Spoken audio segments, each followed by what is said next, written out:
ایک نو مسلم عورت کے قبول اسلام کا سبق آموز واقعہ انہی کی زبانی پیش ہے۔ ملاحظہ فرمائیے۔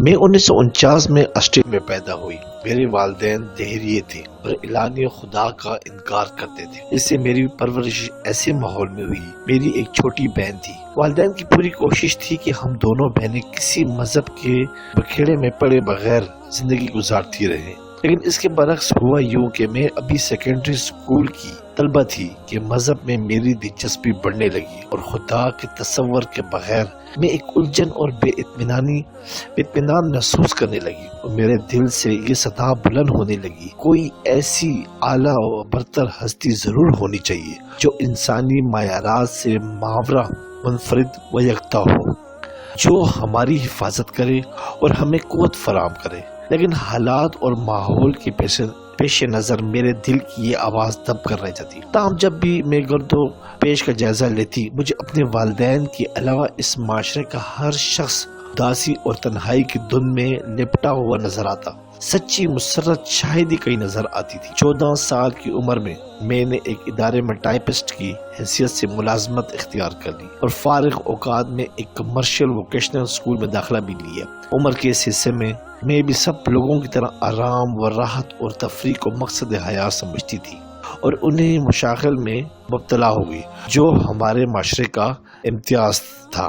دراصل عیسائی مذہب اپنی قدروں کے اعتبار سے غیر معمولی اور انحطاط میں مبتلا تھا، اور مادیت کے مظاہر ہر چار اطراف میں بری طرح چھا چکے تھے۔ کوئی فرد اس سے متاثر ہوئے بغیر نہ رہا تھا، لیکن میں اسے اپنی خوش قسمتی ہی کہوں گی کہ اس سب کے باوجود میں نے ذہن کے دریچے کھلے رکھے اور عیسائیت کے بارے میں معلومات حاصل کرنے کی کوشش کرتی رہی۔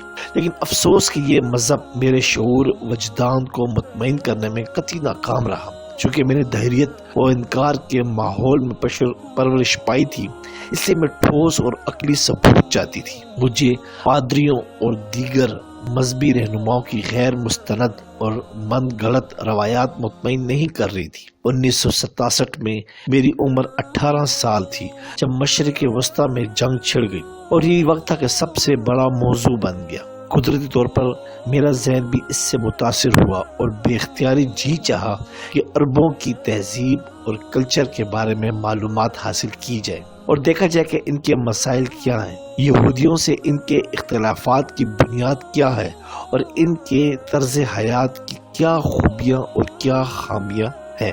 چنانچہ میں نے مختلف کتب خانوں سے روابط قائم کیا، پہلے عربوں کے بارے میں مطالعہ کیا اور پھر اسی حوالے سے اسلام سے متعارف ہوئی۔ لیکن افسوسناک امر یہ ہے کہ میں جتنی بھی تاریخی کتابوں، ناولوں اور رپورٹوں کا مطالعہ کیا، ان سب میں اسلام اور عربوں کے خلاف مصنفین کا تعصب اور عناد واضح دکھائی دیتا تھا، اور میں حیران تھی کہ غیر جانبداری، اعتدال اور انصاف کے علمبرداروں کو کیا ہو گیا ہے۔ آخرکار اللہ تعالیٰ نے میری مدد کی اور میں ویانا میں ایک مسلم کلچر سوسائٹی سے روابط قائم کرنے میں کامیاب ہو گئی، اور یہاں میں نے اسلام کے بارے میں خود مسلمانوں کی لکھی ہوئی کتابوں کا مطالعہ کیا، اور مجھے یہ جان کر بے حد خوشی ہوئی کہ اسلام تو محبت اور مساوات کا مذہب ہے۔ اس پر مردم کشی یا دہشت گردی کا الزام اپنے اندر کوئی حقیقت نہیں رکھتا، اس کا کسی خاص قوم یا علاقے سے کوئی تعلق نہیں، بلکہ سراسر بین الاقوامیت کا حال ہے۔ مجھے اسلام کے اس پہلو نے بالخصوص بہت متاثر کیا کہ اس مذہب میں رنگ، نسل اور علاقے کی کوئی تفریق نہیں، اور ان کی نظروں میں وہی شخص عزت کا حامل ہے جو اس کی الوہیت اور حاکمیت کا زیادہ شعور رکھتا ہے۔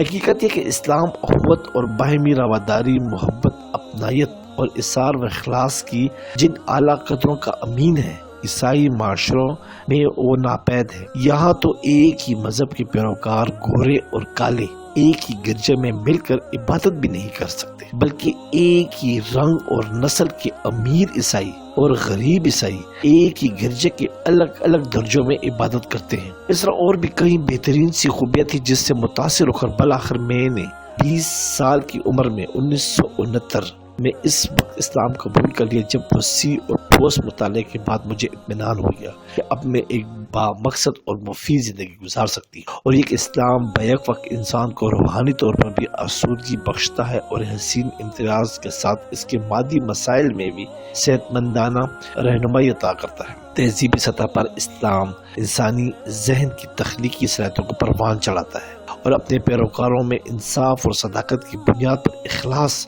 اور خدمت کا وہ جذبہ پیدا کرتا ہے جو خود ان کے لیے بھی عزت اور سربلندی کا باعث بنتا ہے اور عام انسانوں کے لیے بھی امن و رحمت کا سبب بن جاتا ہے۔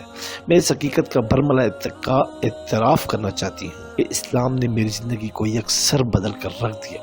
میں مایوسی، بے سکونی اور احساس تنہائی کی اس معمولی کیفیت سے دوچار تھی جس سے یورپ کا شاید ہی کوئی فرق نظر آتا ہو۔